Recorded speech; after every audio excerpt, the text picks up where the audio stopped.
Hello, it's Jamie J. I'm the host of Live with Bottleneck, where we help stop the bottleneck in your business and in your life. I'm also a shareholder with Bottleneck Distant Assistance.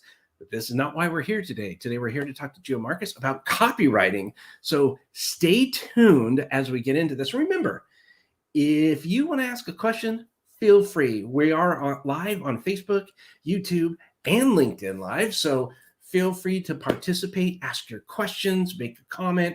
If you're watching this in the replay, I understand a lot of you don't have all the time in the world to watch us live, and you still have questions, post it in the comments there, and we'll be happy to. I'll get that to Gio so that she can respond to you. But without any further ado, let's get cranking this thing. So we'll do the introduction here. I'll be back in about 38 seconds.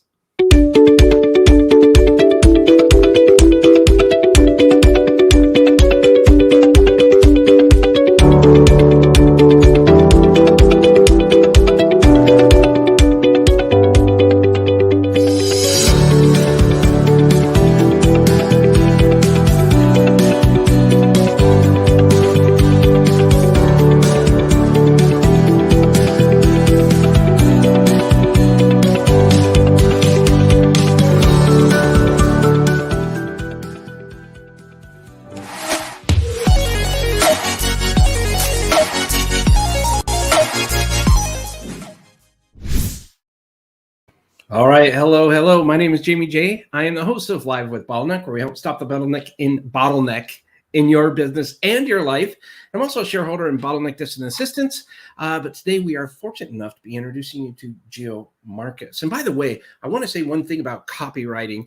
So this is copywriting where we're writing, but there's also copyright infringement. And the thing that I had to let YouTube know was that, hey, I have a license for all of the audio here because they said I was infringing on the producer, but we bought the license and everything. So I've been dealing with them, sending all that stuff. Little side note there, you know me, I like to go what we call ESS, Entrepreneurial Squirrel Syndrome. Without any further ado, please allow me to introduce Gio Marcus. She's a celebrity copywriter, but she's now going by something a little bit different, the copywriting mentor. And I'm going to be going into that in a minute, but we're going to be talking about high converting copywriting. And why can she help you stop the bottleneck in your business? Well, let me tell you. She's a celebrity copywriter, New York Times, a copywriting mentor to New York Times bestselling authors, and a copywriting mentor to who teaches high converting copy to entrepreneurs who want to reach millions and make millions. I like that. Gio's clients are Guests of Oprah, Marie Forleo, and Sir Richard Branson. Regularly featured on major TV shows and magazines, stars of their own Netflix documentaries, and winners of Oscar nominations for their health documentaries. Between them, Gio's clients have written over 35 New York Times best-selling books, translated into 190 languages, and she lives in Berkeley, California. So without any further ado, please allow me to introduce you to Gio. How are you? Hey, Jamie, what's up? Hi, everybody. This is so exciting. Holy cow. You're a celebrity in your own right. And I am so excited about this conversation because copywriting is so important in my line of business, as I was telling you about. And the agreement before we came in here is many people try to hire an assistant to do copywriting for them. And I say, just you really shouldn't do that. And that's not with us. It's not that I don't want the business, right? I'd love that, but I never want to disappoint. So before we kind of hop into the art of copywriting and all of that kind of stuff, I wonder if maybe you can introduce yourself, give us a little bit of your background and maybe what you're up to today. Yeah, totally. Thanks again, Jamie, for having me. I'm super excited to talk about all of this. So how I got started, I really wanted to write for a living. And so I was like, I'll just write websites. And then that was probably 12 or 13 years ago. And since then, I taught myself everything that I could about copywriting. I've worked with some incredible clients. And also in between that period, I went to grad school to get a master's of fine arts in writing, which I then took and used I still use that in my copywriting. And what I teach my mentees about copy is that storytelling aspect, which is part of what makes the copy high converting. Yeah, we all love a good story, a good movie, a good song. The story is always what pulls us in. And getting to know somebody for the first time can be challenging, right? If you're not saying the right things to attract the right people, and all of that. And boy, it is an art. So that's nice. You went back to school. How was that? Oh, it was incredible. It actually, it really helped my writing so much. And before that, I really didn't really know how to use commas. My grammar was not very good. And it just, I just became more aware of the power of words. So, so many ways that helped me. And I didn't even really anticipate how it would help the work that I do for my clients and the way that I think about copywriting, but it absolutely did. So I've got a question. Um, I've got a million of them actually. And thank you for being the first person to come on Live with Bottleneck and talk about copywriting, because this is super important. One of the things I want to put out there, why should someone hire a copywriter in the first place as opposed to doing it themselves? Yeah, definitely. Well, I think that sometimes it makes sense for people to do it themselves, but at a certain point, it doesn't anymore. And so, you know, some people undervalue copywriting, but if you sort of sub out copywriting and replace it with the word marketing, then people kind of get it, because everybody wants really crave-worthy content, social media posts that get engagement, that get customers, email marketing that is, has super high open rates, and all those things that copywriting can do. So that's why you really want somebody who is just in love with words and with your product and your program or whatever it is that you're selling, who can really translate that excitement over to someone else. And sometimes it's not even, sometimes it's actually better for people to have a copywriter do it, somebody that's once removed, because they can take away some of that jargon, and you really want somebody who's good at listening and then translating that into a bigger message that gets people excited and on board. I love that. I sometimes substitute the word my wife with the distiller. Because I have a tendency to kind of go on and over explain everything. She goes, Jamie, why don't you just say this? As a matter of fact, recently published this book, and I was having massive problems with chapter 5. And she goes, let me take a look at it. And she just cleaned it all up. And I said, it's so much easier to understand now. And so that, I think, is a big hurdle for people. You kind of have to get out of your own ways. And that second set of eyeballs coming in to kind of take away that jargon, which is terrible for people, because people may be exploring whatever industry you're in or niche you're in for the first time, and they may need to understand it. Not that I'm dumbing anything down, but at a more elementary or more kind of entry level. Is that fair to say? Well, here's how I put it. You don't want to dumb things down, but you just want to explain it really, really well.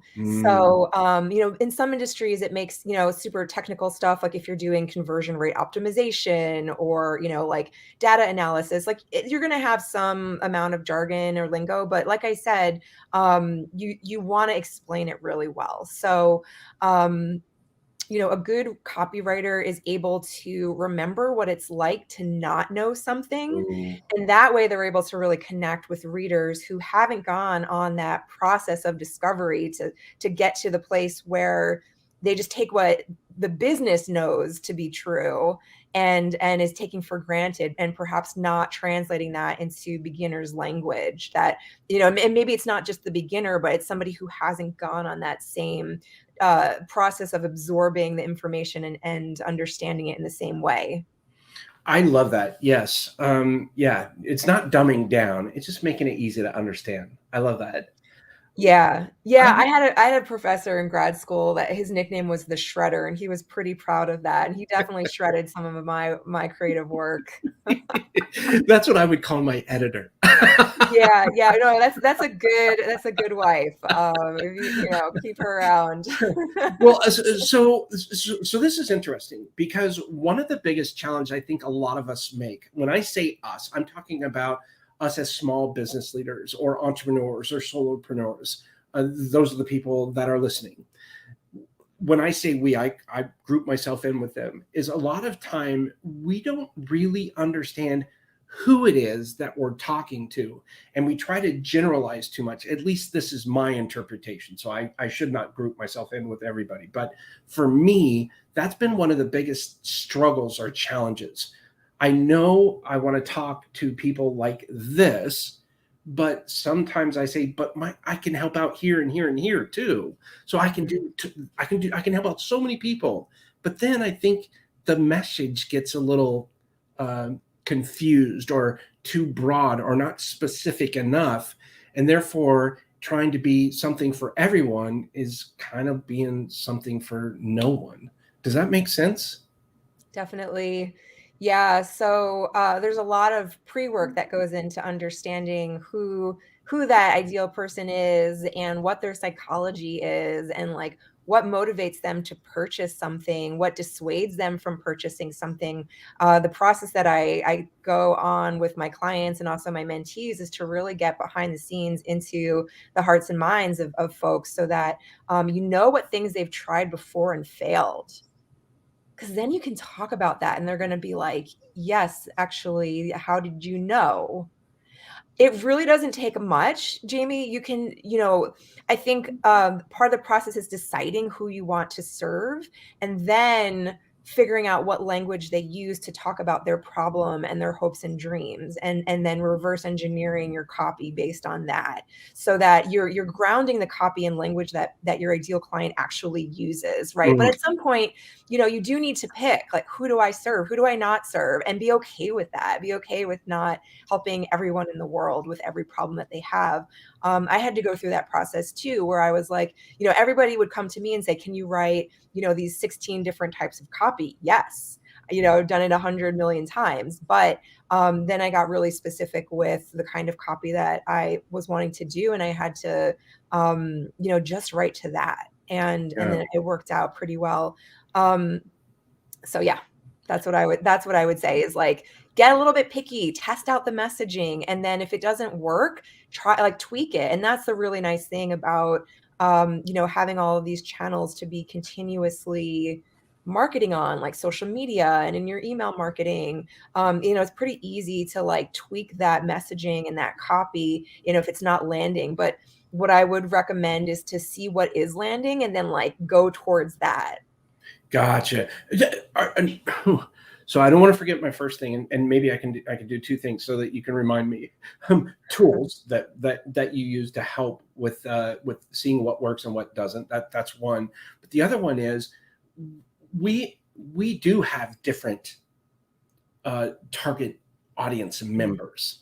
And so what we did is we did 5 separate landing pages, and you'll never see these landing pages on my website if you go there, because they're part of different campaigns.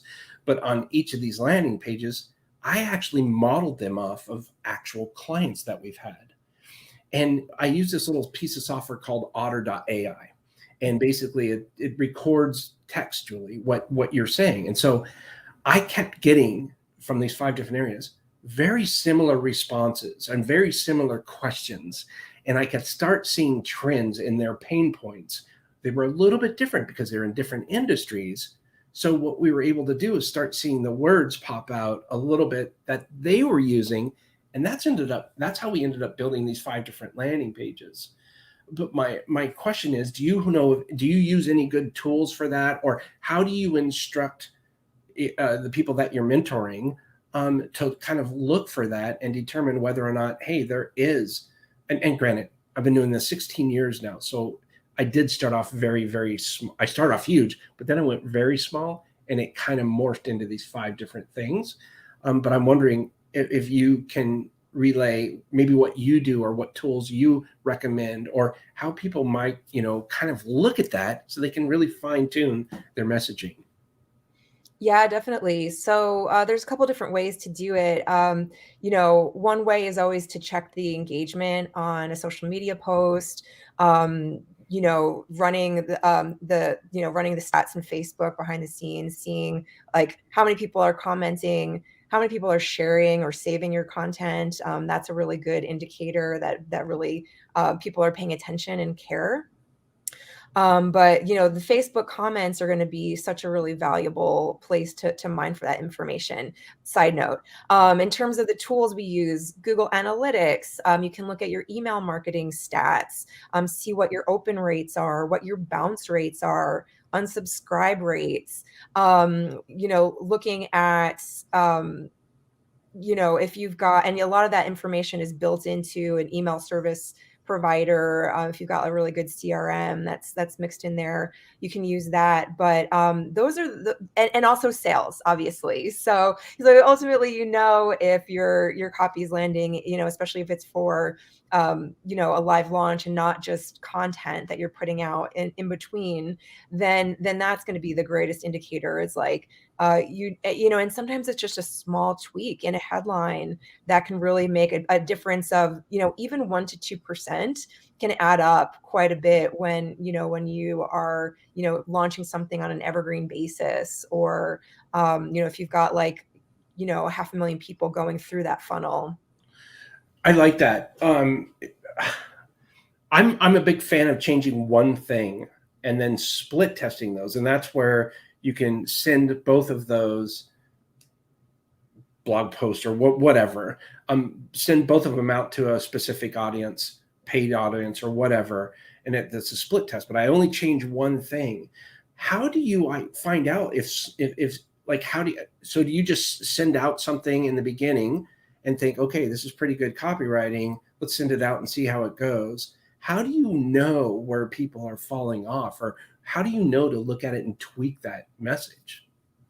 Yeah. So, if you've got Google Analytics and you can actually tell how long somebody is spending on a page, you can see the bounce rate. So, that's when somebody goes to your website but then leaves.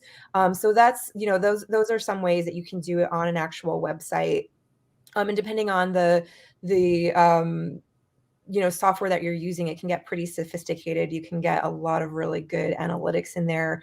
If you're doing paid traffic, Facebook has a really robust system where you can see, if you're, for example, if you're running a Facebook ad, if it's people are engaging with it and people like it and they're commenting on it and they're sharing it, then that's, and they're also purchasing from it as well. That's when that it's really successful, and you can see all that information on the back end of Facebook.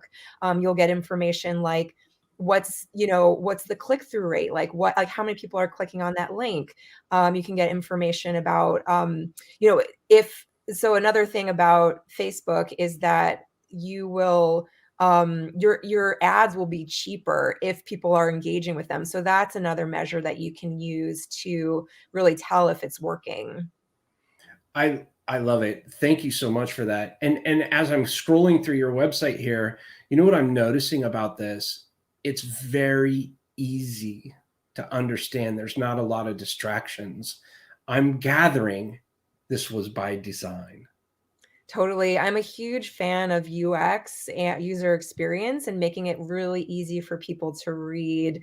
And that's done both, that's a very visual process. So, copywriting is not just the words, but it's, headlines and subheadlines, making it so that there's not bricks of text and that people who are reading it on a screen can just scroll through really easily. So breaking things up visually with the design, photos, that's a really important part of it too. So, if you're doing Facebook posts or ads, emojis are always a good way to make it more visually interesting for people, especially if people are looking on their tiny little phones. And I always like to do them that courtesy. Yeah. Like, don't make me work for it. So is it fair to say that copywriting is more than just written text?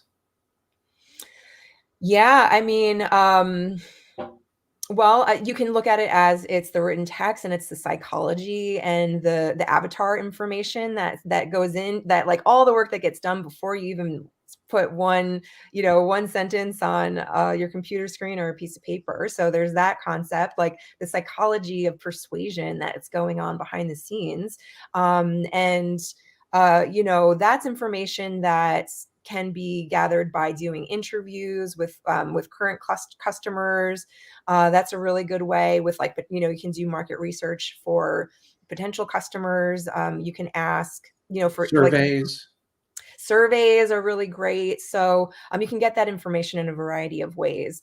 What else does copywriting entail? So it's the actual words. And it, in some ways it can actually be how you describe an offer. So you could have the same offer, basically like the same set of information, right?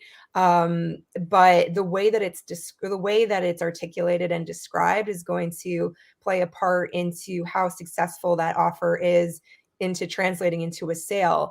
And so like copywriting is just this huge umbrella term for marketing words, right? For words that a business would use. And there's like at least 10 really common types of copywriting. So if you are wanting to sell something, then you're going to want somebody who is well versed in sales, and specifically direct response copywriting, which is sort of like the art and science of getting someone to take action based on reading something, like, and that can be done with appealing to their emotional core of the thing that they really want. It can be motivating them through a sale or a deadline timer. Those kinds of things are, we Scarcity. apply those all the Yeah. time. Scarcity. But like I really truly believe that like scarcity alone and urgency alone, or like a limited quantity alone, those are powerful tools, but you really got to motivate someone by speaking to that core desire that they have, like the thing that they want to become through your offer, through your products. The storytelling aspect of it. And storytelling is a huge part of that. Yes. Yes. So how hard is it to come up with like the trigger, like the hook? And next, do you gather all the data? Do you write kind of figure it all out and then write the hook to pull people in? Or maybe I'm totally off base here, but this is just really interesting to me. Yeah, no, those are great questions. I think every copywriter does things a little bit differently. Sometimes what I recommend to my students is that, if you're getting really, write 10 to 20 headlines, write out 10 to 20 different hooks. But if you're getting stuck, just keep going and write the other part, write the body copy, because, in that process of writing the body copy, you're going to get some really good information. Like you might find the hook in there. So, with my students, I really encourage them not to, to give themselves a time limit. Otherwise, copywriting could take forever, and who has time for that? So that's what I would really recommend is like keep it going, give yourself time limits, and don't be afraid to like overwrite, to come up with a lot of ideas that might not be, you might not think that they're great. Give yourself, permission to write stuff that you'll just throw in the garbage. I love that. It's almost like kind of doing a form of a brain dump. I've found that when I just start writing things, it could start off with a window looking at it, but pretty soon I'm like, oh, one thing leads to another. And for me, brain dumps are super powerful because out of nothing can become a lot.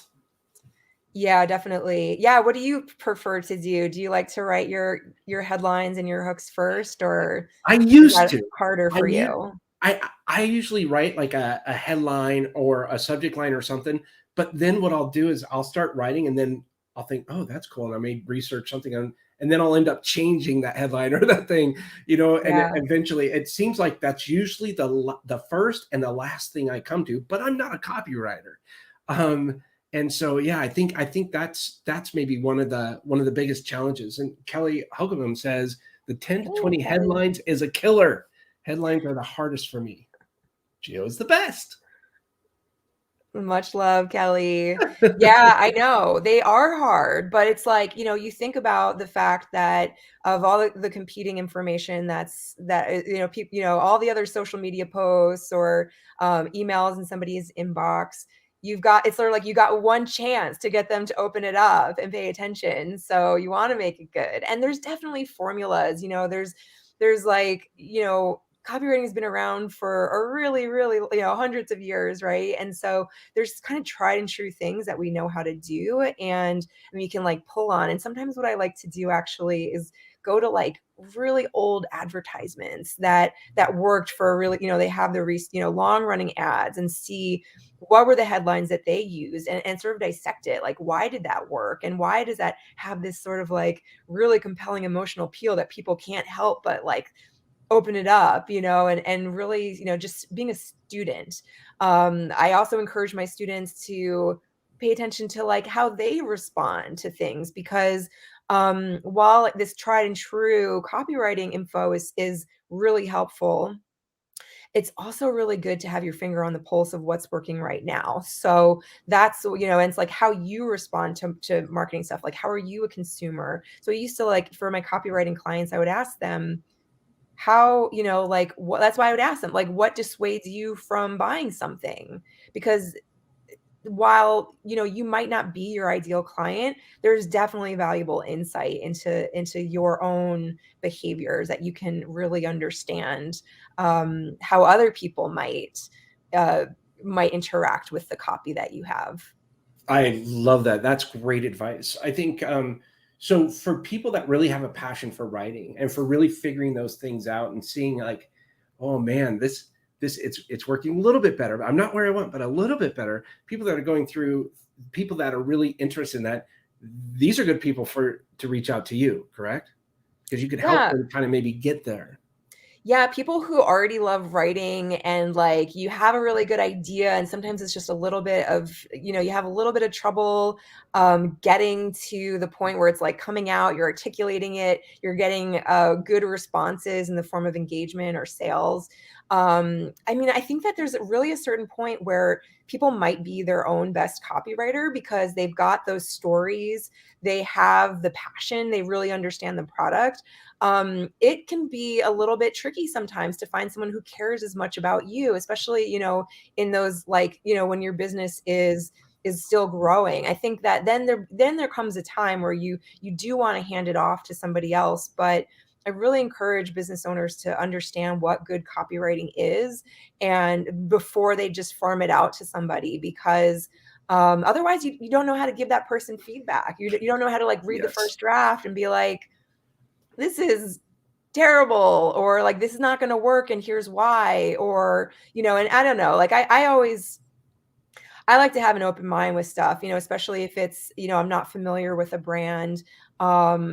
It's really an iterative process where you're Yes. testing and testing. And then you can get to a point where you're just like, yeah, we've been running this, summit for 10 years, and we know what works. And so we're just going to tweak the copy a little bit. And that's like kind of like the sweet spot where you know what works, what people respond to. Because sometimes you can write a piece of copy and you nail it, and you can just reuse that for years. And Yeah. that's why, good copywriter is really worth it, because they can, it's like they nail it and you get results from it. And then you can just be doing those little tweaks, like you said, Jamie, of, tweaking the headline, or, segmenting your list a little bit further, and writing them, writing a slightly different opening copy for those people who are, a slightly different category, and you can get even better results that way. I love it. Yes, yes, yes, and yes. I absolutely love that. I totally agree. I've heard this saying before. You have to work on your business, not in your business, and I think that's wonderful advice.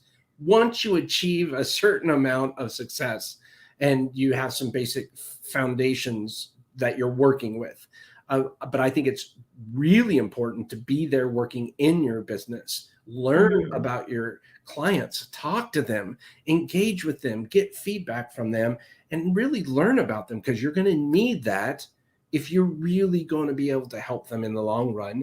And I found that even though I'm not a good writer, I don't particularly enjoy writing, Oh, but you have where your book though. and that was painful. That doesn't mean you're not a good writer, just because it's I had a painful. ton of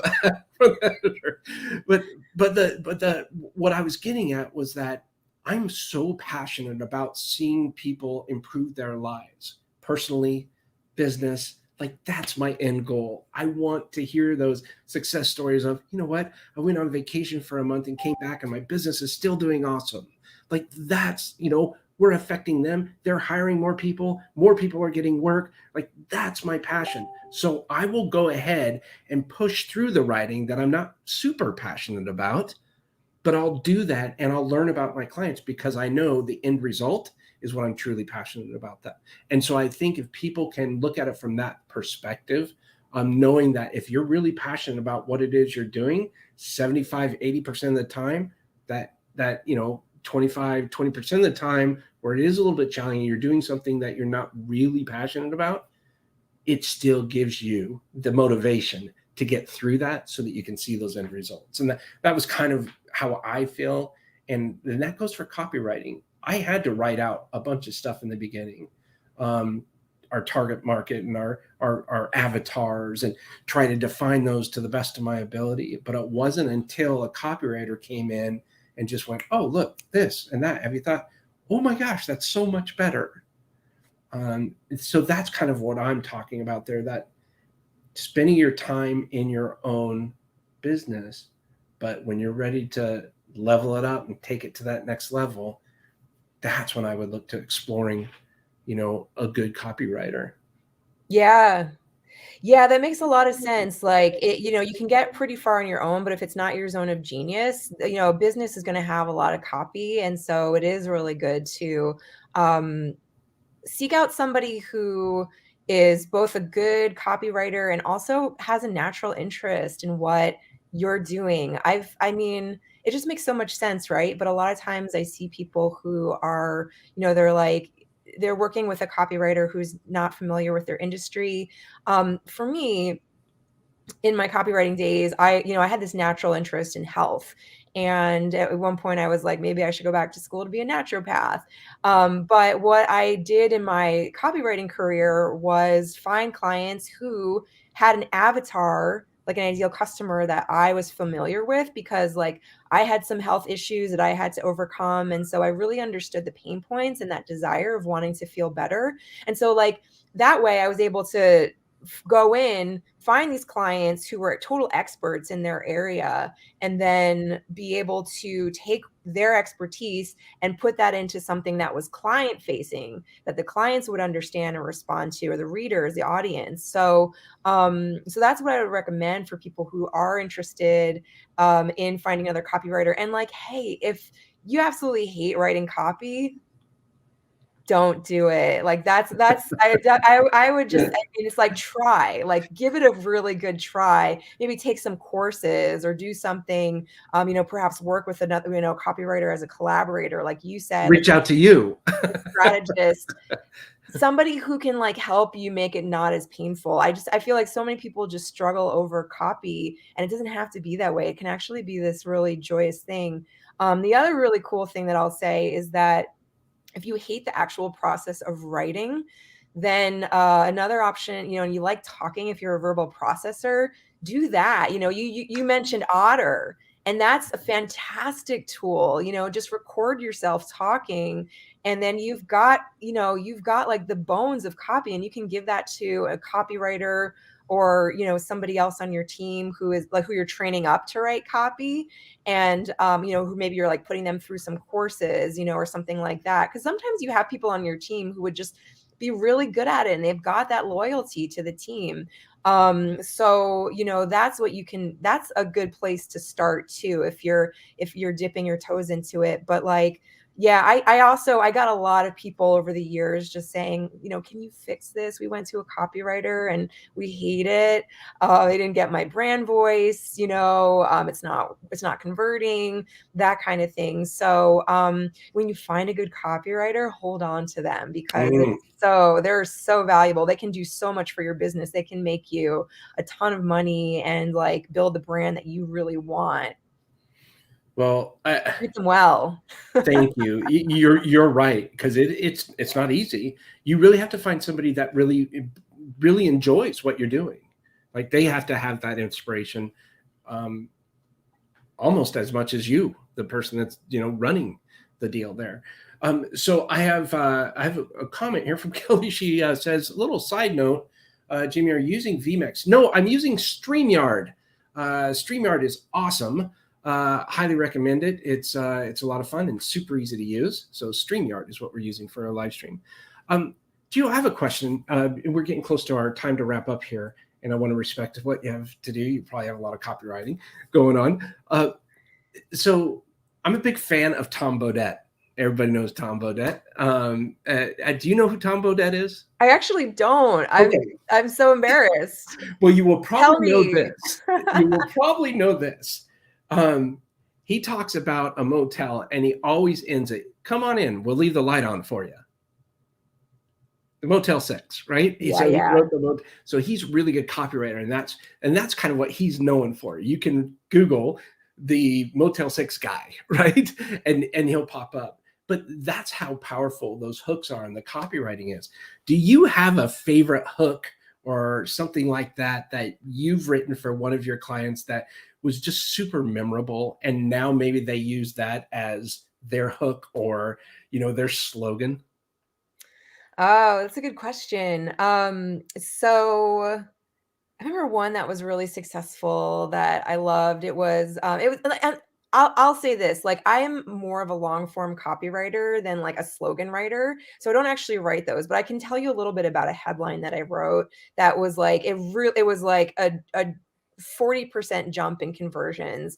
And it was something like, are you like wondering what the difference between people who are healthy and into their like 60s, 70s, and 80s have that you don't have? Like what's their secret? What are what do they have that you don't have? And then we like launched into all this copy about this product to help people get healthier. Like it was like like a course to help people.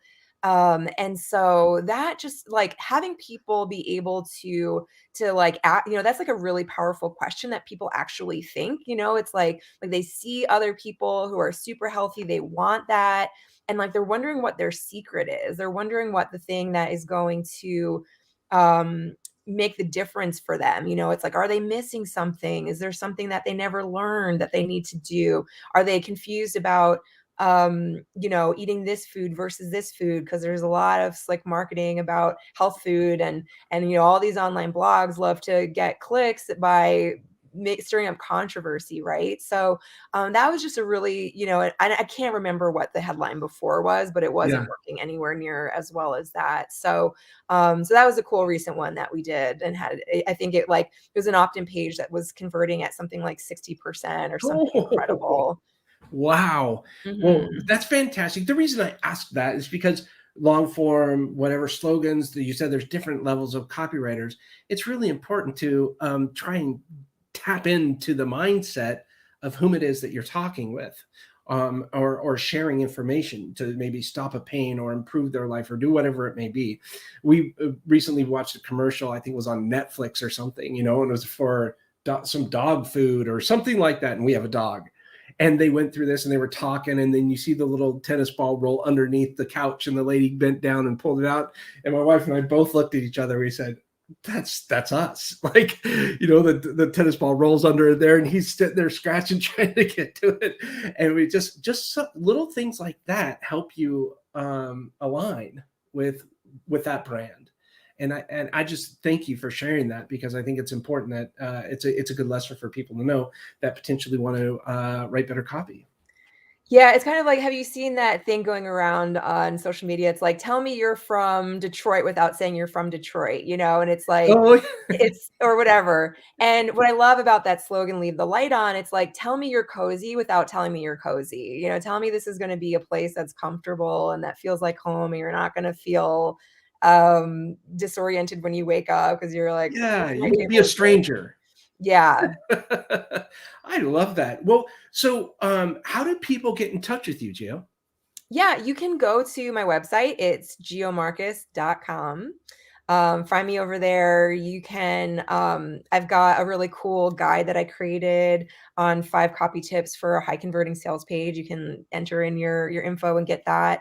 I have a Facebook group that is awesome. It's called Revenue and Reach. And you can find me over there. I do Facebook Lives. I share copy tips, and it's really the place where I love just interacting with people. I think that it might be, if you scroll the way, there you go. Scroll there, and then also down in the footer, you can get that guide. But the Facebook group is really cool. I just started doing Q&As in there. So you can like ask me your copy questions, and I go in there every day, and I'm, like talking about mostly copywriting things. Occasionally something else slips in about my life. I like to tell stories. So I try to keep it short for Oh, people. that's It's fantastic. fun. It keeps it fun. Yeah. Oh, that's awesome. Well, thank you. And before we wrap, is there anything else you would like to say? Like, and one more question. Actually, I think we have 2 more comments. We have Brendan. Go, Jamie. Love how you lead and showcase other leaders like Gio. Brendan is awesome. One of the nicest human beings in the world. Thanks, Brendan. And Kelly says, to anyone watching now or later, I can't recommend Gio highly enough. Oh, thank you so much, Kelly. So, where is someone at right now that would benefit most talking with you? Yeah, so I think that if somebody wants to write their own copy, but they just need guidance, then that I have a group program that I'm launching in a couple months. So that would be somebody that is that would be a good fit to talk to me, because I still write copy for one client, but I'm booked up into like mid next year with copy for them. So I actually don't take on copywriting clients anymore, which is awesome. And but like right now, the mentorship is really where it's at. So if you're interested in writing your own copy and you want that guidance, especially for online businesses that need like an opt-in flow, lead magnet, nurture sequence, sales pages, like all those things.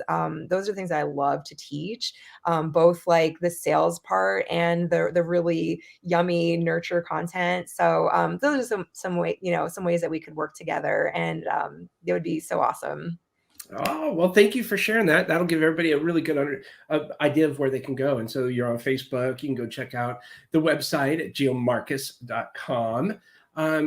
Anything else you'd like to say before we wrap today? Maybe some words of wisdom, some inspiration. Yeah. So I always think it's really good to get in touch with the bigger picture why. So so that's something that is super important for copywriting. That's some of the pre-work that we talked about earlier.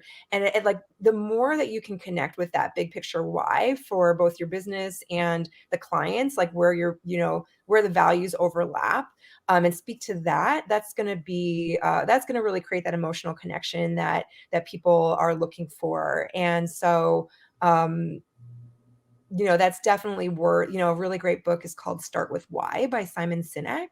If you haven't read that one, definitely check it out. It's just, it is so valuable. And I'm always going back to that with the client, is like why, what's the big picture mission? Why does this matter? Why is it worth somebody to take action? So that's what I recommend, is like really getting clear on that piece. Oh, I love it. So when is your book coming out? 2023. Oh, that's great. That's great. Well, Gio, do you have anything else? No, thank you so much for having me on, Jamie. It's been a downright delight chatting with you about copy, and I love your enthusiasm for it. I really hope this was helpful for folks. And I'm around. Like, feel free to reach out to me on any of the social media channels. I love talking about this stuff, and I love helping people out. If this conversation has brought up questions for you, just get in touch. I love getting into it. Gio, thank you so much. And thank you for your kindness. Yeah. That's our word of the year. Kindness illuminates natural decency by creating neoteric excitement through selfless statements. So that is what Amazing. kindness means. And you are a perfect example of leading with kindness. So thank you for sharing all that you have today. Absolutely. And thanks for your work, Jamie. Yeah, this is fantastic. And Katie Loreno hopped in there. Thank you, Jamie and Gio. Thanks for watching, Katie. Thank you, Katie. And Sable, just in case, Sable said thank you as well. Hey, Sable. Gio, can you hold on one second while I wrap up? Absolutely. Oh, thank you so much. Okay, so let me see. We'll get this going the right way here.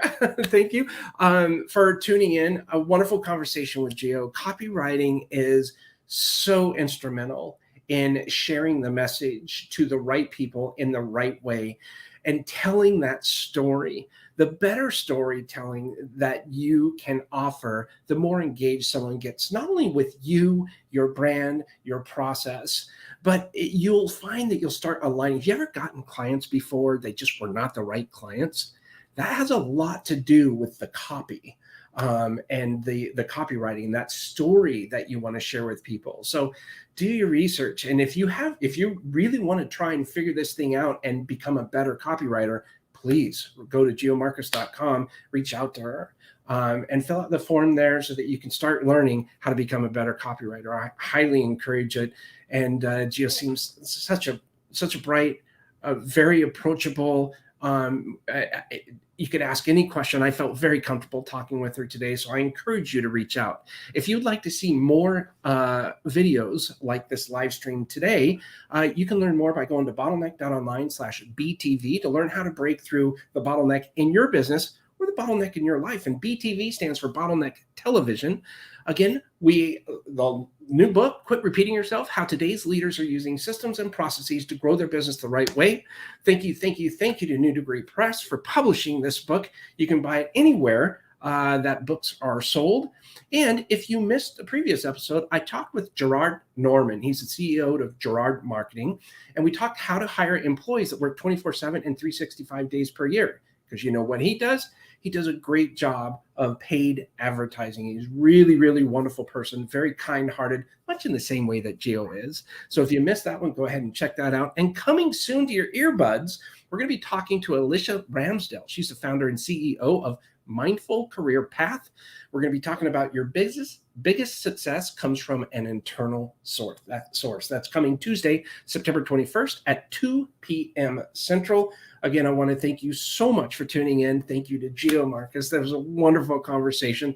And I really hope you got a lot out of this. Let me know if you have any questions. If you're watching this in the replay, I will forward everything I can off to Gio. I'll give you her. Go to GioMarcus.com, though. That'll be the quickest way to get to her. All right. Thank you so much. Remember, create your own ripple.